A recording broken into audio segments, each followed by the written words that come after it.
Felicitas. Thank you very much. Thank you, Tamsin, for the warm introduction. And thank you for the invitation to speak here today. And thank you, everyone who's here in the live session in the midst of this mostly asynchronous conference. Or also welcome to those who are listening at some separate time and space later on the video. So, yes, inequalities seem to have intensified since the beginning of the corona pandemic, partly due to digital inequalities, but how have educational stakeholders responded to this situation, and what spaces of possibility do they imagine for the future? My hope today is that by delving into practice today and exploring practitioners' utopian futures, we can glean some inspiration for understanding learning in, during, after COVID-19. So the COVID pandemic has, I think many of you would agree, seriously dislocated the certainties of our everyday lives. From more or less one day to the next, we couldn't just get up and go to the office or the supermarket or the school. We couldn't teach our students face to face anymore, and we couldn't meet up with friends and family anymore. Instead, we reached out through these tools that we know, like Zoom and Skype and WebEx and Teams and Big Blue Button and whatever else one used. So we became these little small squares on each other's screens. We saw colleagues, pets, and kids running around in the background of the small screen. But some students in schools and in higher education didn't have the technological luxury to become that small screen or to access the learning materials, and they were lost to formal education for a while. So inequalities became so much more obvious to many people around the world. Now, there's been a slew of books and articles and blogs and everything which have appeared, which promise to help us learn from COVID to improve education. I'll talk about a few in a moment, a few points from those books. But there are some problems with those publications. And one issue is that they were written very quickly. They had to be written quickly to be out on the market and to help people and to support practices. They were written very quickly, so that means the authors only had access to their own reflections or to quantitative survey data, which could be generated pretty quickly and which have been very informative, but which by definition lack the nuance and the context specificity that, that longer term or qualitative studies aim to achieve. So a second problem with these publications just now is that many of the authors have promoted reform ideas that they already promoted before the crisis. So few are using this crisis as a moment to really think otherwise and imagine a different or a more radically equitable educational future. So in this talk today, I want to briefly sketch some of the current work on learning from the pandemic since early 2020. Then I'll delve into some more detailed stories from practitioners about how inequalities have surfaced or been exacerbated and how these practitioners have tried to mitigate inequality in their work. I'm going to focus on unusual or surprising or hopeful moments from these narratives. These moments led some practitioners to imagine a different, more utopian and more equitable future.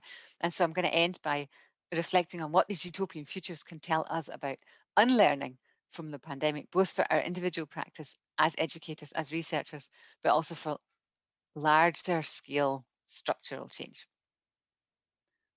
Before I turn to these 5 points, a word on my location. I come from the UK and I'm based in Germany, so much of what I'm referring to is European research. And I hope it resonates with contexts around the world, but each context is very, very different with specific educational systems, resources and inequalities, and also very specific COVID situations, and also where different countries are at the moment, whether they're in or after COVID, or how that's playing out at the moment.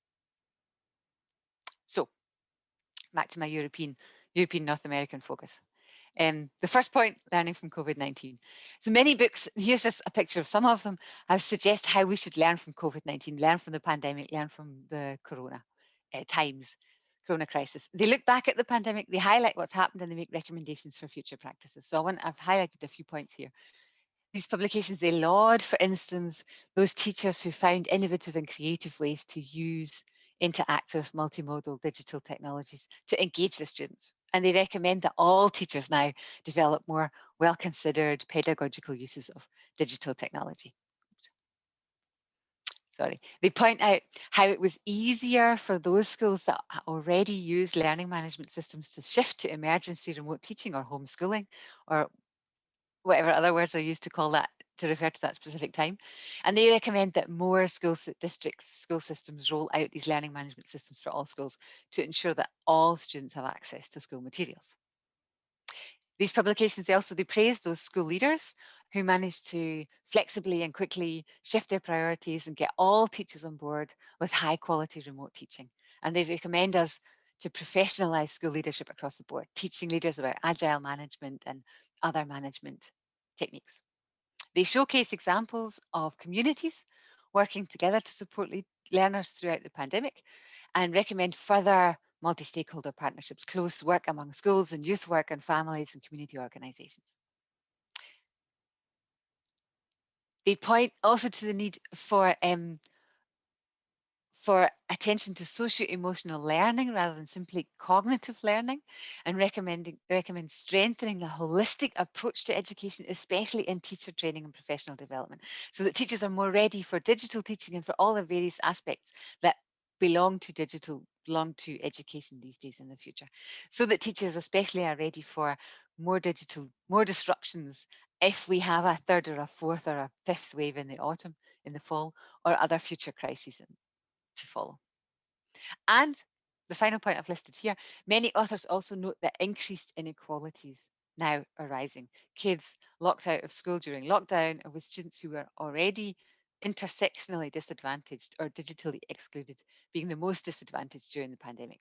And here, there were fewer specific recommendations beyond those already noted in the other points above. A better use of technology to engage all students, ensuring everyone has hardware and access to the learning management system, professional school leadership, better teacher education, and these sort of points. So I could stop here and we'd have a full presentation now after like 2 or 3 minutes. If we did all of these things here, schools would be a significantly different place. Several of these publications describe the pandemic as a wake-up call, and they remind us that which has reminded us that today's educational systems and practices are relics from the 19th century and not adequate to the 21st century. This is something that we often read about digital technologies in schools. But so I agree with with many of the proposals in many of these books. And I'm sure that many practitioners and policymakers will take inspiration or have taken inspirations for changing their practice. But at the same time, I do want to continue this talk for another few minutes. And the key thing here is I don't think that any of these suggestions on the slide at the moment will surprise many of the progressive educators or scholars at this conference. These are authors who have years of experience in education or educational research. They've identified criteria for reforming education before COVID already, and they draw on that expertise for these books. So we recommend these recommendations from previous iterations of how schools should change in the future to be more all-encompassing, more holistic, more digital, more cooperative, etc., etc. So that means that unfortunately it makes these books, and these are just some of the books, there's a lot of other publications. It makes these publications a lot less likely to approach COVID-19 as a crisis or a dislocation in the fullest sense of those words. And I want to draw on a key concept from political theory here for a moment before turning to some narratives for practice. So I'm understanding crisis and dislocation, drawing on Stavrakakis, Laclau, and other political theorists, as a powerful moment of destruction and creation. So dislocation refers to an event when an accident or a disaster or some unexpected event happens, which, I'm quoting Stavrakakis here, which destroys a well-ordered social world and dislocates our certainties, representing a crisis in which we experience the limits of our meaning structures. So dislocation threatens identities, including the identities of educational practitioners, education researchers, also students, teachers, families. But they also, at the same time as dislocating and threatening identities, they're also the foundation on which, as Laclau has said, the foundation on which new identities are constituted. So dislocation, in this sense, it decenters our social structures and it throws the accepted common sense into question. In this sense, the question is not what we can learn from COVID-19, but what we can unlearn from the pandemic and what follows if we unlearn in this way. So to explore this question, I want to draw on some specific narratives from practice. And I'm drawing here on one particular study, Ethic, Education, Technology and Inequality After Corona, a critical Utopian approach, which I'm conducting with 3 fantastic colleagues of mine at the University of Göttingen and the Georg Eckert Institute. where we are basically having long, extended, qualitative conversational interviews with a whole lot of different practitioners from different fields. Based in Germany, so the examples I'm talking about are based in Germany today on the German situation. As I said, I hope some of it resonates because it's rich stories, but of course, every situation is very different. Very different. With this project, we're trying to understand the relation between inequality and educational experiences since the beginning of the pandemic.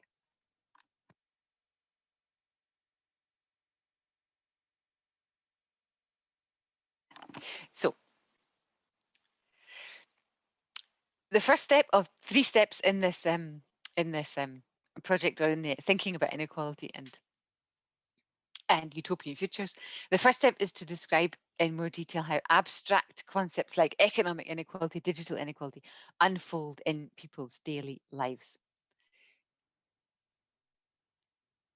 So in Germany, for instance, the first lockdown came towards the end of March 2020, and it was accompanied, as elsewhere, by panic buying. I'm sure you recognise this from the stories from the news as well. The supermarkets were emptied, and not only of toilet paper, which was a big thing in the news, but also basic foodstuffs, pasta, vegetables, bread.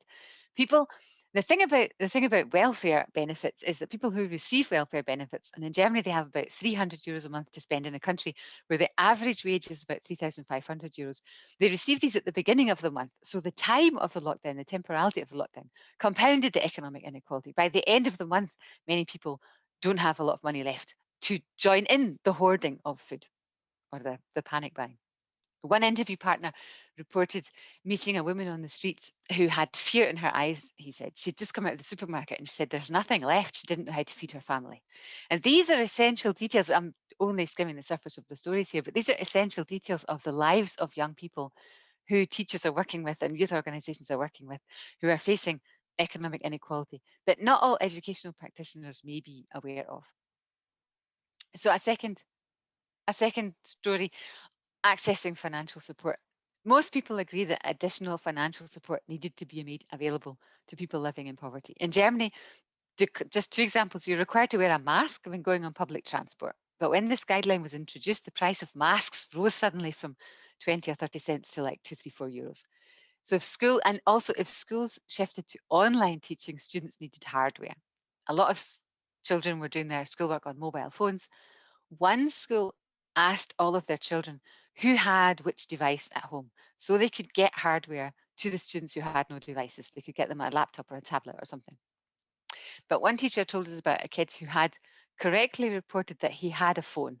So he could do his homework on the school assumed he could do his homework on the smartphone, which is at least a device, not no device.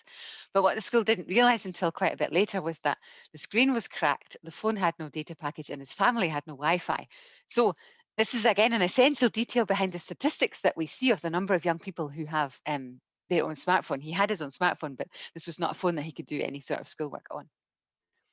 So, on an official level, additional welfare was made available to families living in poverty. But how does this play out on the ground? How do families access these additional benefits to get the money for the masks and to get support for buying hardware or getting notebooks, tablets, and things like this? One interview partner told us that how the youth welfare office and the social welfare office were closed. All the staff were working from home, as many of us with desk jobs were. But this meant that the staff didn't have access to the forms they needed.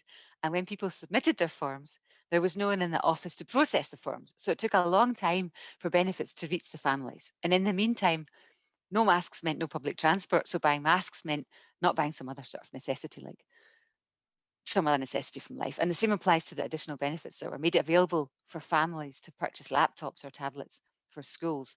It was hard to get these benefits quickly so that the children wouldn't drop behind their classmates before they got the devices.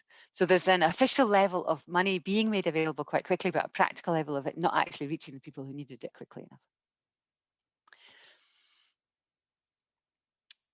One other apart from lived inequalities, a major digital inequality reported to us was not only the lack of hardware or support for young people to participate in online or otherwise remote instruction, but that other students relished the chance to not waste time by going to school.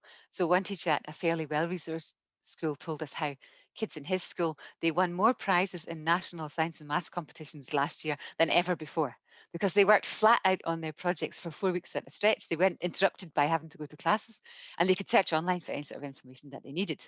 One student he told us about was glad he didn't have to sit through a whole hour in his English class in Germany. English is a foreign language.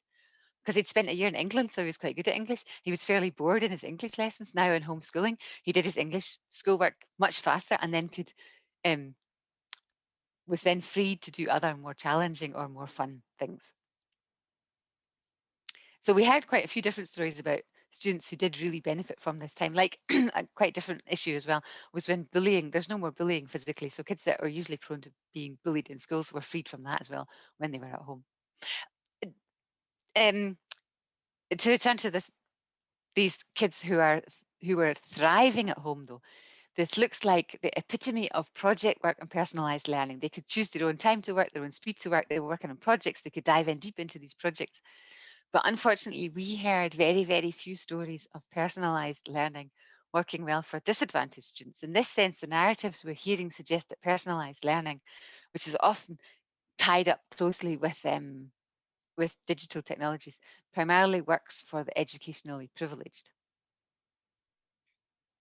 So those are some narratives about the lived inequalities that we're hearing from our interview partners.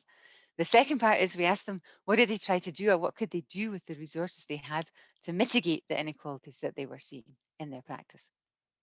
And again, here we had lots of fantastic stories about creativity and resourcefulness and what they were doing with technologies, without technologies, who was phoning who and how they were going, meeting and connecting and all these sort of things. I want to, excuse me, I want to focus on a couple of stories which engage specifically with digital inequality and that have, I hope, maybe some surprising or at least unexpected elements. So one thing was community and connection. That in itself is not surprising at all. Many of you, I'm sure, realize or recognize how important community was and has been over the past year and a half. However, in Germany, I was surprised by the prevalence of WhatsApp in school settings. So Germany, I should add, for the international audience, is that Germany has a very, very strong sense of data privacy and data protection. It's I believe it's the country with the most blacked out homes on Google Earth of all the countries in the world. There's no way teachers would admit to using WhatsApp with their students before the pandemic. But a lot of teachers and community organisers threw these privacy concerns out the window when the alternative was to lose contact, to lose connection to the children and their families. When teachers didn't have official email accounts, they communicated with each other with their private email accounts or with WhatsApp. Teachers created WhatsApp groups with their students. One teacher told me how she got herself a second mobile phone, a second mobile number, so she could use WhatsApp with her students. And a youth organisation created broadcast lists on WhatsApp to send their families quick information and regular updates. And he said they're going to keep that up in the future. In other countries like Mexico and Argentina, the research is showing that WhatsApp was used even more widely, becoming like a major communication medium. And we could talk later about the tension when private data colonizing companies, Facebook, WhatsApp, become central infrastructures of public education. But I'm not going to go into that just now. Listening to young people is also a key moment, which is in itself also not surprising. Listening to young people as a goal or as a vision or as a thing that we want to do in educational practice. What current publications rarely report, however, is that this can mean going offline rather than online.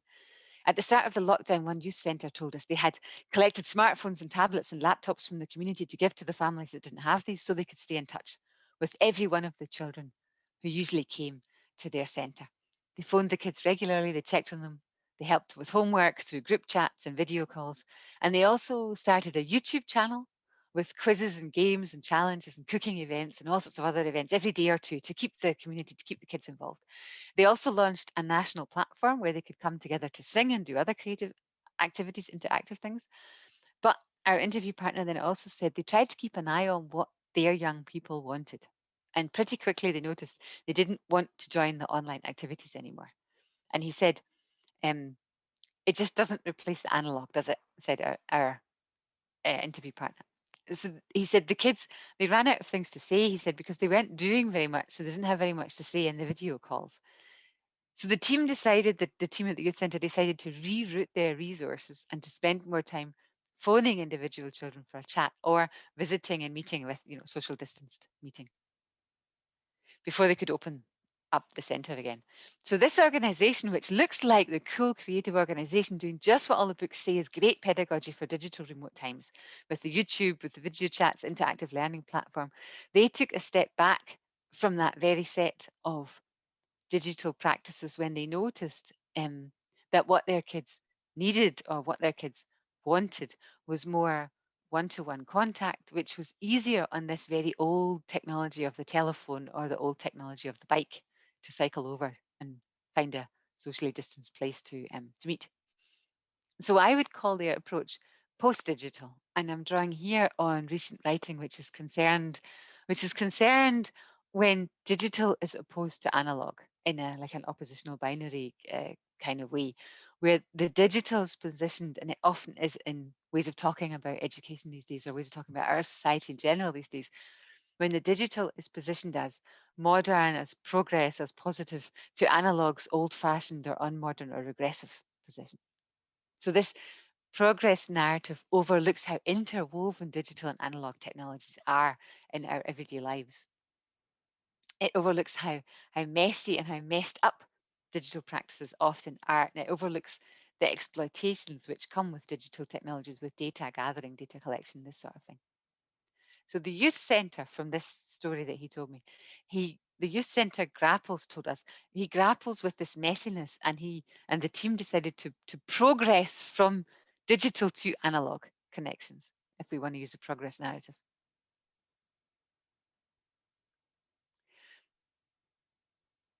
So my final section of narratives focuses on utopian moments. In the ETIC project, we're drawing on a critical utopian approach inspired by Jose Esteban Munoz, Donna Haraway, Eve Sedgwick, and others. In short, what this means is we're looking not for best practices or good practices or next practices, but for utopian ideas about how we can think otherwise about the future, about how people are currently thinking otherwise about the future. This utopian thinking is always already a critique of current structural inequalities. So when one interview partner describes the ability of his local district to distribute food to families in need of in need as a utopian moment, we know that this society is deeply inequitable because, as he rightly pointed out, the families needed this support, and most districts did not manage to get lunch to all the families in their districts.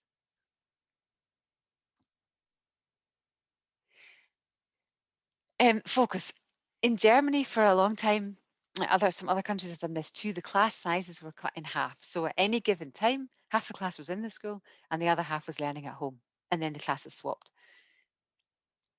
When we're conducting our interviews, often it was after the schools had gone back to full-time teaching. So several of the teachers that we spoke to, they looked wistful as they remembered teaching these classes of 15 students instead of 30 like usual.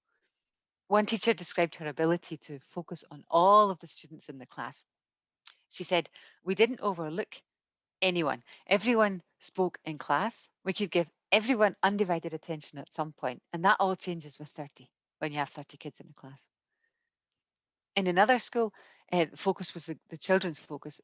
So another school which predominantly serves disadvantaged families, all the children came in every day for 2 hours rather than a day on, a day off. They came in for 2 hours each, in like an early shift and a late shift.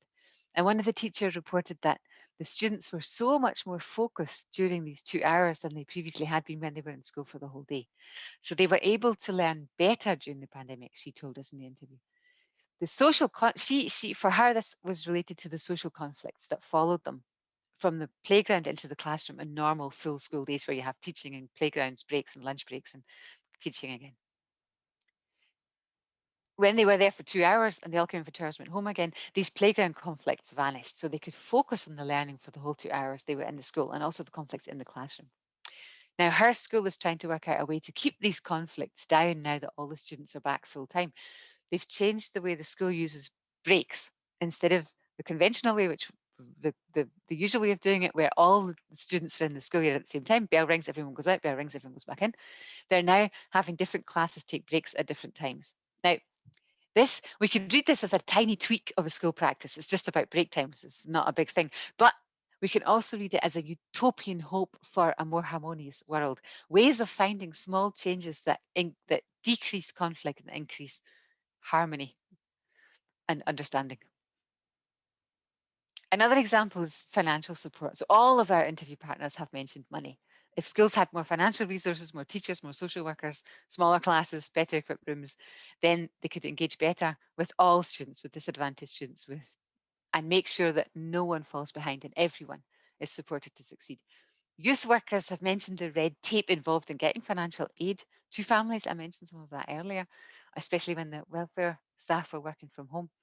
But one youth worker, he said in his utopian vision, there would be a local emergency pot of money which could be used for rapid support. It would be flexible, unbureaucratic, and it could be used, in his words, to unbureaucratically chase a family off to a holiday without having to fill in 20 forms afterwards or beforehand. And what I appreciate in this example is that he's not talking about a financial support, an emergency pot of money for what people generally refer to as basic necessities of life, like foods and clothes, masks and things. He's not even talking about school staffing levels or organizations' budgets, but he's talking about holidays, vacations as a basic necessity of life. And this utopian moment wants to redistribute public resources, tax money, etc., to enable everyone to have not only food and learning, but also recuperation and pleasure. This was the same person who had said earlier that it seems so unfair that the privileged children who managed to thrive during remote instruction were now also allowed to take time off during the school holidays.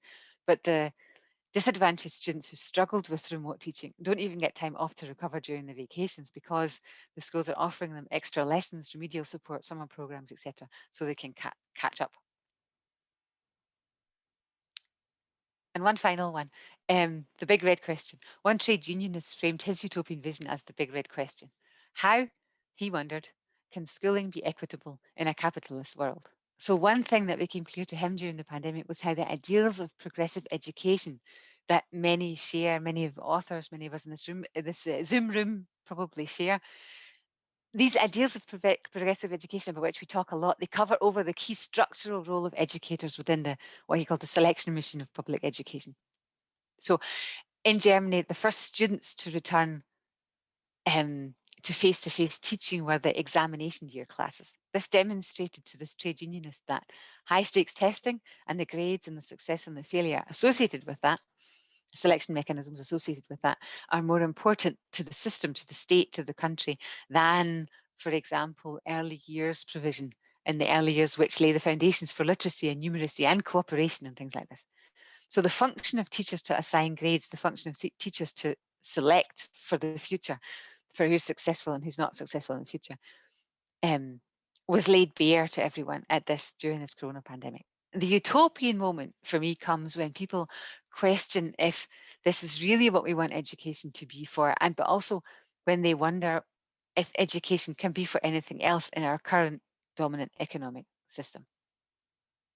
So, and with this final example, I want to close with some final thoughts about unlearning. So one peculiar thing about our interviews is that although the problems wrought by the pandemic are often described in terms of digital inequality and also across a lot of the interviews, we heard some intriguing ways of trying to mitigate these inequalities. When we turn to the utopian moments, technology is rarely mentioned in our interview partners.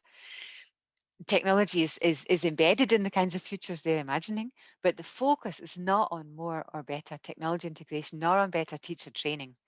And I've brought back the earlier slide here. When we asked people how they would change schools or society for a more equitable future, they haven't mentioned many of these issues. Instead, they're looking to the core of educational relationships and societal hierarchies. So community was an issue in flexibility, but then the stories turn to things like smaller classes, which is a well-known factor in educational equity and educational excellence, and yet still rarely implemented, even though the research has shown for years this would be a good thing. But they turn to the recuperative value of vacations, and they question the core function of education. Is it to select and to hierarchize future workers, or is it to shape future citizens, community, and cooperation? So what can these utopian futures tell us about unlearning from the dislocation caused by COVID-19? So in these narratives, I see many practitioners reflecting on their practice, whether teachers, social workers, youth workers, etc., and realizing what their students' daily lives actually look like. They became closer to students' lives, and this proximity has dislocated teachers' sense of what counts as normal school practice. They seem to have gained new insights into lived inequalities, like the example with the phone. What does it mean if a student has a phone but the screen's cracked, etc., etc.? And they've made new decisions about how they want to spend their time with their students. So we're talking here about concrete kinds of specific utopias. Another different example, youth workers delved into digital technology and then delved back out again as they realized that young people needed more individual contact at that point. So the specificity of what kind of way we contact people, what kind of way we connect, what kind of way we exchange and strengthen our relationships isn't a progress narrative, but it's an in and out and in and out. Maybe post-digital in its messiness. So the utopian moments that I've identified at the end here, they may speak to broader structural issues. They're definitely not recommendations for immediate action. Instead, by taking the pandemic as a crisis of common sense, they invite us to step back from immediately actionable recommendations, which is what we're often invited to do as education research, to make as education researchers. So they invite us to step back from these immediately actionable recommendations and make more fundamental decisions about the spaces of possibility for the future of education. And with that, I thank you for your attention. Thank you for listening and joining me in this conversation today. Here's some of the literature that I referred to. Thank you. Thanks for a fascinating and thought-provoking session. That was great. I'd just like to remind everyone that if you have a question, you can raise your hand or you can write the question or your name in the chat. But I might just get things started by myself asking a question, if you don't mind. You talked a little bit about this digital dualism, this, making this distinction between, real life, in person, and digital world, and how the, theorists that you've mentioned here sort of separate them, and really these kids these days are living in such intertwined ways that it's impossible to sort of separate them. And you saw this in, they're riding bikes to meet in real life when the digital can't substitute. And so that sort of leads me into the question of, you might have touched on this, but maybe you can speak a little bit more about it. What was the digital learning like in these classrooms before the pandemic? Was there no computers? Was there no, was there any type of digital learning? And so were the kids just sort of, thrown at home with no equipment and it sort of came as a surprise? Or was there some type of integration beforehand that the teachers were doing? Maybe you can speak a little bit more about that. Yeah. Yeah, thank you. It's a big issue in Germany. There are two different answers to that question. Um, two different questions, Germany specific and also globally. So Germany specific first. In Germany, there's a massive criticism that Germany lags behind in digital technology, and there isn't very much integration in schools. So for a lot of schools, it was quite sudden. Okay, we have to suddenly get this hardware and suddenly make sure everyone has something. There were a lot of schools who didn't have the tablets for all the kids or notebooks for all the kids or something like that. We see this also globally. We see a lot of schools globally where there hasn't been a rollout of technology across all the schools everywhere. And there's often a hierarchy in the more private schools or elite schools will have the technology and other schools will not. That's one answer. So part of the work that had to be done was really switching and really first making sure everyone has hardware, everyone knows how to use it. And how do you teach kids at home like really basic things of using a computer if you can't show it to them by leaning over their shoulder and show them how to save things or send emails or whatever. But the other the other answer is that even when schools in Germany and globally had integrated technology and were using quite a lot of digital hardware, learning software, etc., in their schools, it was set up to be used in a classroom with a teacher often. So the kind of pedagogy that was designed and that was practiced and when people had a lot of experience with was not so much students working alone on learning software with different tools. It was working either with a group or being, you know, sometimes individually and sometimes back together with a teacher. There was a lot of teacher contact involved in this. So even for those technologically say experienced schools, there was still a big rupture when kids had to start working at home. There was I remember a tweet from the Open University. The Open University is the UK's distant learning university, which has something like 170,000 students or something, and they've been a distant learning university since the 70s. There was a tweet near the beginning of the pandemic where someone from the Open University wrote, "Good luck everyone switching to remote or online or distance learning overnight. It takes us, the Open University, 2 years to prepare a good online distant learning course."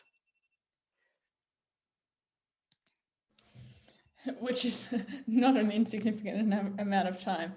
I'll just ask if anyone wants to unmute and ask a question. I think, Christine, did you have a comment?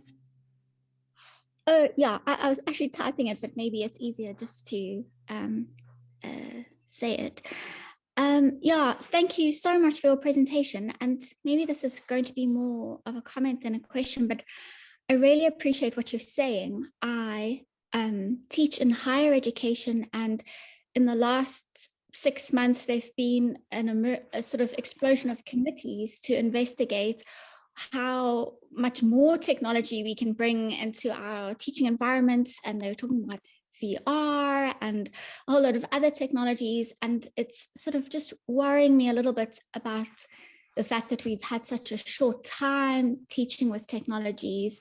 And we've started noticing sort of what you're talking about, like these small things where maybe it's more about social learning than actually learning with technologies. And so I can really appreciate your presentation to sort of say it's not really about the technology, it's about what's happening behind the technology and processes of learning. And I think it's something that in higher education we need to be more aware of, because it's quite easy to just push and say, oh, this is working, let's just keep going with it. So yeah, that was my comment. Thank you very much. Thank you for the comment. Yeah, I think there's I think we can think in the future on a practical level of going in two different directions, which is like what things were quite good, what things worked well here on a social level that we want to retain when we're maybe hybrid or when we are back in classrooms again. Like, for instance, here as a chat in lots of conferences I was at or meetings you're in, you have the talk, whereas one person's talking in the video call, and you have the chat at the side where people are talking about other things, and there's some joke going on or something like that, which actually is quite activating and quite interesting. But how can we retain that when you're in like a lecture hall or a seminar room or something? And do we want to? It's a social thing. It's bringing people together in a different way, right? And then there's other things which are more oriented maybe in more of an efficiency drive or something, or where can especially universities want to maybe save money with different innovations, and how is that playing out with social relationships together? Thank you, Christine. I'm not seeing if we have any more questions in the chat. I'm just going to scroll just in case I've missed one here. Feel free to unmute yourself or raise your hand if you have a question or a comment or anything you'd like to add. I know, yeah, I feel like we could talk about this for hours, even with just personal experiences from our own, you know, children and lives and things like that. So I will just see if there's anything else. Does anyone want to ask a question or make a comment? I don't want to, I'm scared that I'm missing someone and I can't see here. Oh, there you are, Letty. Would you like to unmute? Yes. Hi, thank you for this presentation. I very agree with several points of this presentation.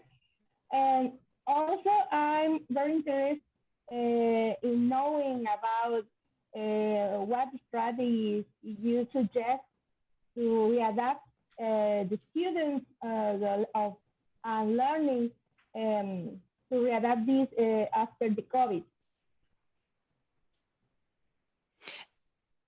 I'm not sure if I heard that quite properly. How to adapt learning strategies? We adapt. Yes. Well, we adapt, reincorporate. I'm so sorry. No, it's just that your voice is quiet for me. Readapt. Readapt the learning. Do you have any strategies to readapt the learning after COVID?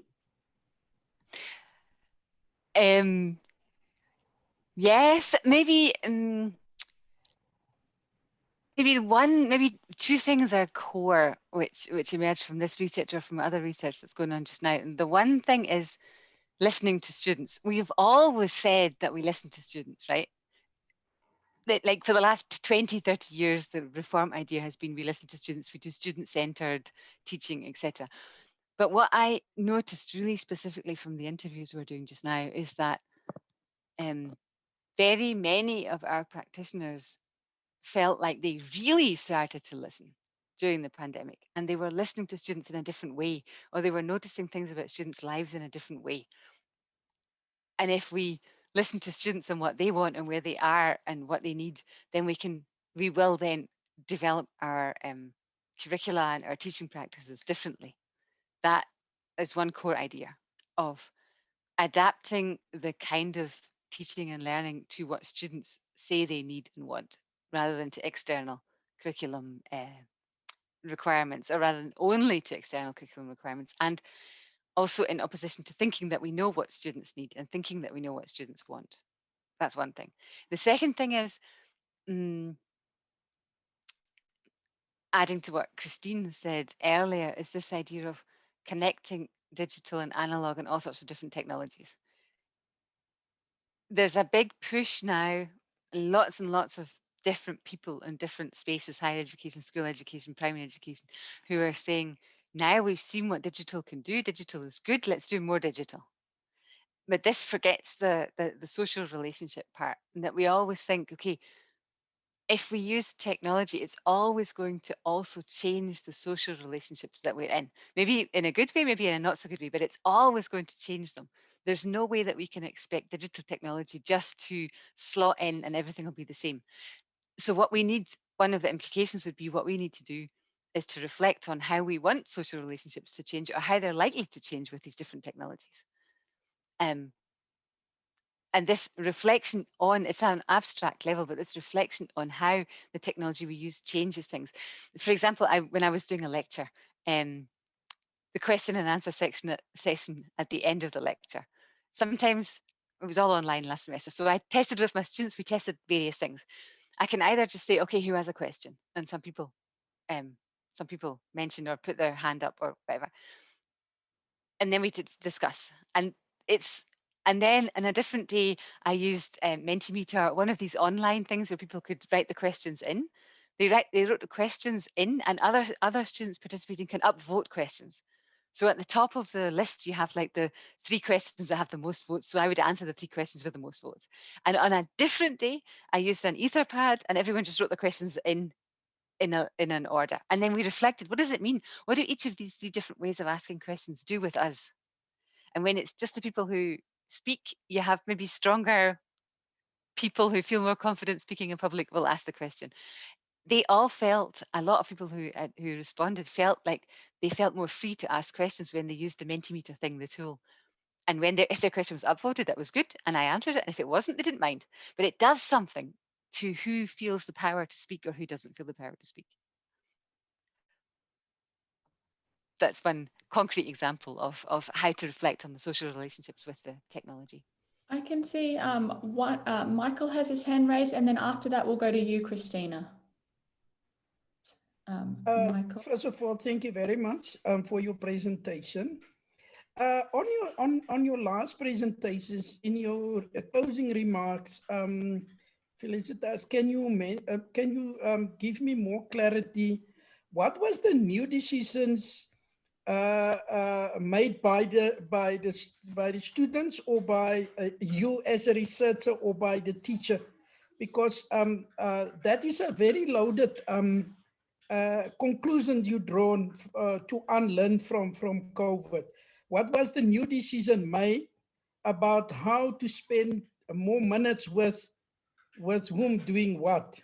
So I need a little bit of that decisions, because that decisions will influence how students or learners learn post-COVID, when you extend your new research under this particular topic. Thank you very much for that. Yes, yes, thank you for that question as well. The one really plastic example that springs to my mind straight away, which I didn't mention earlier, is that when one teacher, when the schools were closed and it was clear that some students were having more trouble keeping up than other students, and he invited those students to his garden and set up benches in the garden so that those students could be taught face to face. So he decided that he decided who he was going to invite, and he decided that he was going to spend more time helping those students get through this time, and the other students who could work more independently or whatever, he left them to work more independently. So he made a decision on who he's going to spend his time with or not. There was some school districts which explicitly made provision that even when the schools were completely closed and there was total lockdown, struggling students or students who were having challenges with the situation could come into the school and be in physically face-to-face in one of the big rooms, socially distanced with the windows open, etc. Those are also decisions about how to spend minutes with whom, in what way, doing what. I mean, what I wanted to highlight with that point on the slide specifically is that these tiny, minute, apparently banal or mundane decisions are have a huge impact or a huge political reach in who is doing well through this pandemic and who's not, who's thriving and who's not thriving. There was also a decision on a political level. There was a decision that even though the schools were still closed, youth centres could open, and that decision made a huge difference for supporting students. Some of the youth centres had, they had the hardware, they had computers and laptops that students could use, but possibly more importantly, they had people there who could help and support the students. So that was a political decision about who can spend minutes with whom doing what. I hope that's enough. Those are enough details to answer the question. The next question we have is from Christina. Christina, would you like to ask your question? Thank you. Great presentation. I learned a lot also, and a lot of questions, that I may have.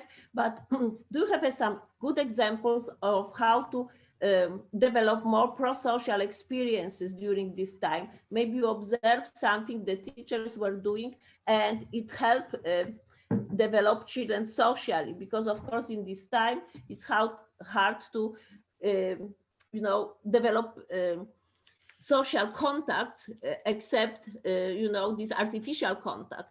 So maybe you have some examples to share with us. Thank you. Yes, there was a wonderful thing on Twitter. One of the teacher educators in Germany, he wrote a tweet, and he asked teachers for one example of one activity beyond a handout or beyond a worksheet. And there were some wonderful answers to that, which go in that direction, Christina, of what you're asking. Like, I think maybe there's two main kinds of things that he mentioned. And one was giving students tasks like challenges for a week, a long time, where they had to do it together with other people. So they could, on the one hand, they could follow their interests. The challenge was broad enough. There was something like some topic-based things where students had a week to do it. Genius Week, one thing was called Genius Week. So the students had a week to become a genius in something, and they could do it together. They could do it alone. And they had a week to explore and to work together and to find ways, not led by the teacher, but just, find a partner and then communicate them with whatever way you want to. If it's WhatsApp, or if it's Signal or Telegram, or if it's by email, or if it's by phone, or if you live around the corner from each other and you can meet if you're in a friend bubble or something. So there was that way of linking students. Then there were more structured activities, also saying, here's partner work. You two who sit next to each other usually in class, you two work together and prepare for this like foreign language activity to do. So the teachers created opportunities for students to talk to each other So they were not alone, but they didn't make it just in the Zoom thing. They said, find your own time and do these things together. That was one set of activities. A second thing is breakout rooms. Anything which uses breakout rooms. We know a lot of university students don't put their videos on when they're in the seminars and things or in lectures, but as soon as they go into breakout rooms, they do, and then they see each other and then they talk there. That was also a second set of activities. That's of course very dependent on who has enough technology to open up the breakout room and put the video on and things like that.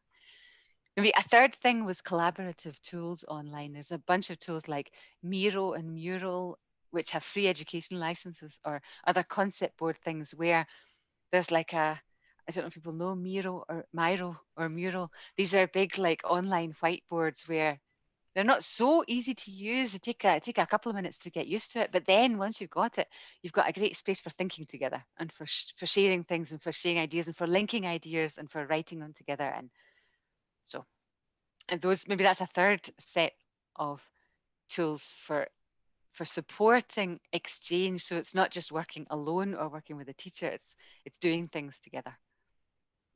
Thank you. We probably have time, just looking through people here to see if anyone has their hand raised that I might have missed. I'm just sorry, I don't want to miss anyone. Well, if we don't have any more questions, I might just go ahead and thank you for your fantastic presentation. Very topical and very interesting. And I'm sure we have a lot that we can take away from here and move forward as we move into this post-digital, post-pandemic, post world where everything's the same, but very different at the same time. So thank you for that. And thank you. If you are watching this separately, you can write some comments into the discussion board and we can pass them over to be answered. And we have another plenary session tomorrow morning. So thank you all. And we'll all do the Zoom wave goodbye. Thank you, everyone. Thank you for your wonderful organization as well. Thank you. Bye, everyone. Bye.